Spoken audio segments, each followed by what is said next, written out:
Corona की रफ्तार बेकाबू कैसे हुई है जरा देखिए। एक दिन में 40,000 से ज्यादा केसेस, इसलिए सरकार के हाथ पांव फूल रहे हैं। लोगों को जवाब देते नहीं बन रहा है कि इतने सख्ती के बावजूद इतने ज्यादा केसेस कैसे।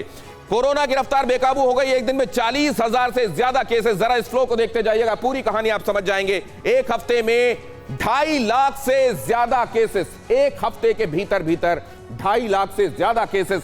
कई इलाकों में लॉकडाउन के बावजूद ये केसेस लगातार बढ़ते जा रहे हैं और जीरो कोविड पॉलिसी का इसीलिए विरोध शुरू हो गया है कि जब इसके बावजूद अगर कोरोना हमारी नियति है तो कम से कम उतने दिन तो हमें जीने दिए जाएं। जीरो कोविड पॉलिसी का विरोध, जिनपिंग के खिलाफ लोगों में गुस्सा और ये गुस्से का दमन करने की शी जिनपिंग सरकार की कोशिशें। यहां पर देखिए जरा, आप लहरों के संदर्भ में समझने की कोशिश कीजिए। पहली लहर सितंबर 2019, दूसरी लहर नवंबर 2020, तीसरी लहर सितंबर 2021 और चौथी लहर नवंबर 2022। चाइना के संदर्भ में अगर गणित ऐसी है, ये अपनी जमीन पर नर्सरी बना के सिर्फ झाड़ बेचकर साल में 2 करोड़ कमाते हैं। उनके सीक्रेट्स को सीखना चाहते हैं तो फ्रीडम ऐप को अभी डाउनलोड करें।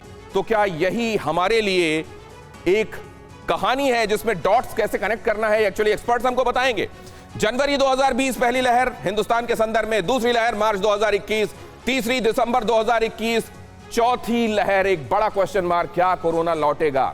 आज जब हम दैनिक केसेस 300, 350, 400, ऑन एन एवरेज 300 के आसपास हम खड़े हुए हैं देश में, 300 केसेस दैनिक रूप से, क्या हम ये समझें कि आगे एक लहर इंतजार कर रही है? क्या हमारा ये सोचना कि वापस दुनिया पहले जैसे हो गई, क्या हमारी जल्दबाजी है? डॉक्टर राजीव, डॉक्टर साहब आपसे है, क्या एक बार फिर खतरा सामने है?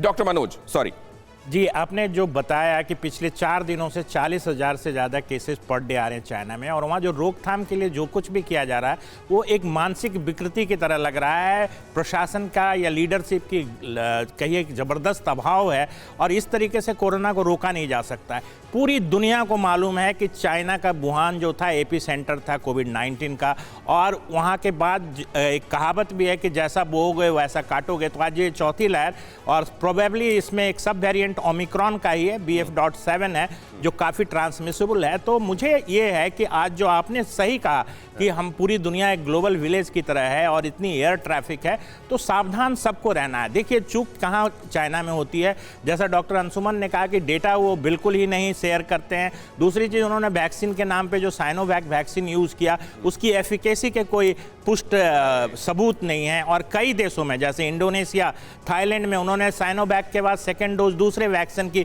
फाइजर या एस्ट्राजेनिका की ली। तो मुझे लगता है कि चाइना में जो शुरुआत हुआ था, न तो वहाँ पे कोई पॉलिसी रही। हमारे यहाँ 220 करोड़ से ज़्यादा वैक्सीनेशन हो गया है। हम लोगों ने हर चीज़ शेयर किया, मोड ऑफ स्प्रेड क्या था, वैक्सीन की एफिकेसी थी क्या थी, और ख़ास करके कोवैक्सीन और कोविशील्ड दोनों काफ़ी प्रभावशाली वैक्सीन थे। तो मुझे ऐसा लगता है कि घोर अभाव है लीडरशिप का, और जिस तरीके से दमन की नीति अपनाई जा रही है। डॉक्टर मनोज, मैं एक बात आपसे ये जानना चाहता हूं, क्या आप अभी जिस तरीके से देख रहे हैं इसको एक डायनेमिक सिचुएशन मानेंगे? आप ये मानेंगे कि हिंदुस्तान के संदर्भ में भी चीजें कैसे इवॉल्व करेंगी ये देखना है, लेकिन हमारी स्थितियां लगता है कि बेहतर हैं, या आप ये मानकर चल रहे हैं कि यहां पर नहीं होगा? हाँ या ना में बताइएगा सर। देखिए, हम लोग उनसे बेहतर सिचुएशन में हमारे यहाँ सर, इसको आगे बढ़ाता हूं, आपके इस स्टेटमेंट के साथ आगे बढ़ाता हूं कि हम उनसे बेहतर सिचुएशन में हैं। कम से कम इस बात की गारंटी देशवासियों को दी जा सकती है। ये अपनी जमीन पर नर्सरी बना के सिर्फ झाड़ बेचकर साल में 2 करोड़ कमाते हैं। उनके सीक्रेट्स को सीखना चाहते हैं तो फ्रीडम ऐप को अभी डाउनलोड करें।